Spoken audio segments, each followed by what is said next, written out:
Welcome back to my channel ನನ್ನ ಸ್ನೇಹಿತರೆ. ಇವತ್ತೇನು ಅಂದರೆ ಒಂದೊಳ್ಳೆ ಗೋಬಿ 65 ಮಾಡೋಣ ಕಣ್ರೆ. ತುಂಬ ಟೇಸ್ಟಿಯಾಗಿ ಯಮ್ಮಿಯಾಗಿ ಇರುತ್ತೆ ಕಣ್ರೆ. ಒಂದೊಳ್ಳೆ ಸ್ಟಾರ್ಟರ್ ಅಂತ ಅಂದ್ಕೊಳ್ಳೋಣ. ಇದಕ್ಕೇನು ಅಂದರೆ ಒಂದೊಳ್ಳೆ ಗೋಬಿ ನೋಡಿ, ಫ್ರೆಶ್ ಆಗಿರೋದು ತೊಗೊಳ್ಳಿ, ಸಖತ್ ಟೇಸ್ಟ್ ಇರುತ್ತೆ. ಈ ಥರ ಕಟ್ ಮಾಡ್ಕೊಂಡಿದ್ದೀನಿ. ನಿಮಗೆ ಯಾವ ಶೇಪ್ ಬೇಕೋ ಆ ಶೇಪ್ನ ನೀವು ಕಟ್ ಮಾಡ್ಕೋಬೋದು. ಇದೇ ಶೇಪಲ್ಲಿ ಕಟ್ ಮಾಡಬೇಕು ಅನ್ನೋ ಪಾಲಿಸಿ ಏನೂ ಇಲ್ಲ. ಇನ್ನೊಂದು ಸ್ನೇಹಿತರೆ, ನಾನಿವಾಗ ಕುಕ್ಕಿಂಗ್ ವಿಡಿಯೋ ಮತ್ತು ನನ್ನ ಲಾಗ್ಸ್ಗಳು, ಆಮೇಲೆ ಆಯುರ್ವೇದಿಕ್ ವೀಡಿಯೋಸ್ ಎಲ್ಲ ಹಾಕ್ತಾಯಿದ್ದೀನಿ. ವೀಡಿಯೋಸ್ ನೋಡ್ತಾ ಇದ್ದಾರೆ, ಬಟ್ ಸಬ್ಸ್ಕ್ರೈಬರ್ಸ್ ಆಗ್ತಾಯಿಲ್ಲ. ಹಾಗಾಗಿ ಏನು ಮಾಡೋಣ ಅಂತಂದರೆ ಒಂದು ಲೈವ್ ಮಾಡೋಣ ಅಂತ ಅಂದ್ಕೊಂಡಿದ್ದೀನಿ. ನಿಮ್ಮ ಅಭಿಪ್ರಾಯ ಏನು ಅಂತ ಹೇಳಿ. ನಿಮ್ಮ ಅಭಿಪ್ರಾಯ ನನಗೆ ತುಂಬಾ ಮುಖ್ಯ. ಯಾಕೆಂದರೆ ಫಸ್ಟ್ ಸಲ ಲೈವ್ ಬರ್ತಾಯಿದ್ದೀನಿ, ಅದ್ರ ಬಗ್ಗೆ ಏನು ಐಡಿಯಾ ಇಲ್ಲ. ಯಾರಾದರೂ ಬ್ಯಾಡ್ ಕಮೆಂಟ್ಸ್ ಮಾಡ್ತಾರೋ ಅನ್ನೋ ಒಂದು ಥಾಟ್ ಇದೆ ನನಗೆ. ಆ ಭಯ ಅನ್ನೋದಿದೆ, ಹೇಗೆ ಏನು ಅಂತ ಅಂದ್ಬಿಟ್ಟು. ಆಯಿತು, ನಿಮ್ಮ ಅಭಿಪ್ರಾಯನ ತಿಳಿಸಿ. ಇವಾಗ ಏನು ಮಾಡೋಣ ಅಂದರೆ, ಫಸ್ಟು ಈ ಗೋಬಿಗೆ ಒಂದು ಅರಿಶಿನ ಉಪ್ಪಿಂದೊಂದು ಮ್ಯಾಗ್ನೇಟ್ ಮಾಡ್ಕೊಳ್ಳೋಣ ಸ್ನೇಹಿತರೆ. ನೋಡಿ ಸ್ನೇಹಿತರೆ, ಸ್ವಲ್ಪ ಉಪ್ಪು ಹಾಕ್ಕೊತಾ ಇದ್ದೀನಿ. ಉಪ್ಪು ಏನಕ್ಕೆ ಅಂದರೆ ಸ್ವಲ್ಪ ಹೂಕೋಸಿಗೆಲ್ಲ ಚೆನ್ನಾಗಿ ಉಪ್ಪಿಡಿಲಿ ಅಂತಂದ್ಬಿಟ್ಟು. ಹಾಗೆ ಸ್ವಲ್ಪ ಅರಿಶಿನ ಬಂದು ಆ್ಯಂಟಿಬಯೋಟಿಕ್ಕು, ಹುಳಗಿಳ ಏನಾದರೂ ಇದ್ದರೆ ಸ್ವಲ್ಪ ಹೊರಗಡೆ ಬರುತ್ತೆ ಅನ್ನೋ ಒಂದೇ ಒಂದು ಕಾರಣಕ್ಕೆ. ಆಮೇಲೆ ಸ್ವಲ್ಪ ಹಾಗೆ ನೀರು ಚಿಮ್ಕಿಸ್ಕೊಳ್ಳಿ ಸ್ನೇಹಿತರೆ, ಜಾಸ್ತಿ ಬೇಡ.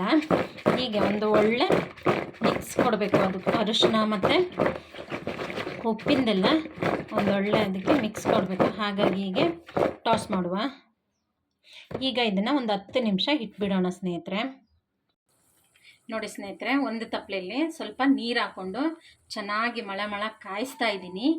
ಈಗ ಕಾಯಿಸ್ತಾ ಇರೋ ನೀರನ್ನ ಆಫ್ ಮಾಡಿ ನಾವು ಸೈಡಿಗೆ ಇಟ್ಕೊಂಡಿದ್ದಲ್ಲ ಗೋಬಿ, ಅದನ್ನು ಹಾಕಿಬಿಡೋಣ.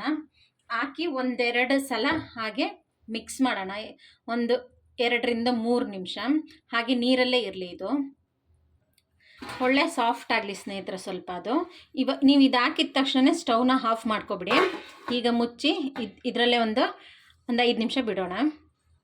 ಅಷ್ಟರೊಳಗೆ ಇದಕ್ಕೆ ಬೇಕಾದಂಥ ಮಸಾಲೆನ ರೆಡಿ ಮಾಡ್ಕೊಳ್ಳೋಣ. ನೋಡಿ ಸ್ನೇಹಿತರೆ, ಈ ಮಸಾಲೆ ಅಂತೂ ತುಂಬ ಸಿಂಪಲ್ಲು ಕಣ್ರಿ. ಮನೆಯಲ್ಲೇ ಇರೋ ಪದಾರ್ಥದಿಂದನೇ ಮಾಡ್ಕೋಬೋದು. ನಾನಿಲ್ಲಿ ಖಾರಕ್ಕೆ ನಿಮ್ಗೆ ಎಷ್ಟು ಬೇಕೋ ಅಷ್ಟು ಖಾರದ ಪುಡಿ ತೊಗೊಳ್ಳಿ. ನಾನಿಲ್ಲಿ 1.5 ಸ್ಪೂನಷ್ಟು ಖಾರದ ಪುಡಿ ತೊಗೊಂಡಿದ್ದೀನಿ. 1 ಸ್ಪೂನು ಧನಿಯಾ ಪೌಡರು, ಹಾಗೆ ಒಂದು ಅರ್ಧ ಸ್ಪೂನಷ್ಟು ಗರಂ ಮಸಾಲ, ಅರಿಶಿನ, ಹಾಗೆ ಉಪ್ಪನ್ನ ಸ್ವಲ್ಪನೇ ಹಾಕಿ. ನಾವು ನೆನಿಲಿಕ್ಕೂ ಸಹ ಉಪ್ಪು ಹಾಕಿದ್ದೀವಿ, ನೋಡಿ ಹಾಕ್ಕೋಬೇಕಾಗ್ತದೆ ಯಾವುದೇ ಆದ್ರೂ. ಹಾಗೆ 1 ಸ್ಪೂನಷ್ಟು ಕಾರ್ನ್ಫ್ಲೋರ್ ಹಾಕ್ಕೊಂಡಿದ್ದೀನಿ, ಅರ್ಧ ಸ್ಪೂನು ಮೈದಾನು ಕಾರ್ನ್ಫ್ಲೋರ್ ಬಂದು ಬೈಂಡಿಂಗಿಗೆ ಸ್ನೇಹಿತರೆ. ಹಾಗೆ ಇಲ್ಲಿ 1 ಸ್ಪೂನಷ್ಟು ಅಕ್ಕಿ ಹಿಟ್ಟನ್ನ ಹಾಕ್ಕೊಂಡಿದ್ದೀನಿ ಕಣ್ರೆ. 1 ಸ್ಪೂನು ಶುಂಠಿ ಬೆಳ್ಳುಳ್ಳಿ ಪೇಸ್ಟು, ಸ್ವಲ್ಪ ಕಸೂರಿ ಮೇಥಿ ಆಪ್ಷನಲ್ಲು, ಸ್ಮೆಲ್ ಚೆನ್ನಾಗಿರ್ತದೆ, ಬೇಕಿದ್ದರೆ ಹಾಕ್ಕೊಳ್ಳಿ, ಇಲ್ಲಾಂದರೆ ಇಲ್ಲ. ಹಾಗೆ ಸ್ವಲ್ಪ ಬಿಳಿ ಎಳ್ಳು, ಇದು ಸಹ ಆಪ್ಷನಲ್ ಸ್ನೇಹಿತರೆ. ಹಾಕಿದ್ರೆ ಒಳ್ಳೆ ಟೇಸ್ಟ್ ಕೊಡ್ತದೆ ಬಾಯಲ್ಲಿ. ಅದು ಗೋಬಿ ಎಲ್ಲ ತಿನ್ನಬೇಕಾದ್ರೆ ಒಂದು ಒಳ್ಳೆ ಟೇಸ್ಟ್ ಕೊಡುತ್ತೆ ಕಣ್ರಿ. ಈಗ ಇದನ್ನು ಚೆನ್ನಾಗಿ ಕಲಿಸ್ಕೊಳ್ಳೋಣ. ಹಾಗೆ ಸ್ವಲ್ಪ ನೀರು ಹಾಕ್ಕೊಳ್ಳೋಣ. ಹಾಗೆ ಸ್ನೇಹಿತರೆ, ಬ್ಲೀಚ್ ಮಾಡಿದ್ವಲ್ಲ ಗೋಬಿ, ಅದನ್ನು ಸಹ ಹಾಕ್ಕೊಳ್ಳೋಣ. ಈಗ ಇದೇ ಮಸಾಲೆ ರೆಡಿ ಮಾಡ್ಕೊಂಡಿದ್ವಲ್ಲ ಸ್ನೇಹಿತರೆ, ಆ ಮಸಾಲೆಗೆ ಗೋಬಿ ಹಾಕ್ಕೊಂಡಿದ್ದೀವಲ್ಲ, ಈ ಮಸಾಲೆ ಎಲ್ಲ ಚೆನ್ನಾಗಿ ಆ ಗೋಬಿಗೆ ಬೈಂಡ್ ಆಗಬೇಕು. ಹಾಗೆ ಕಲಿಸ್ಕೊಳ್ಳೋಣ.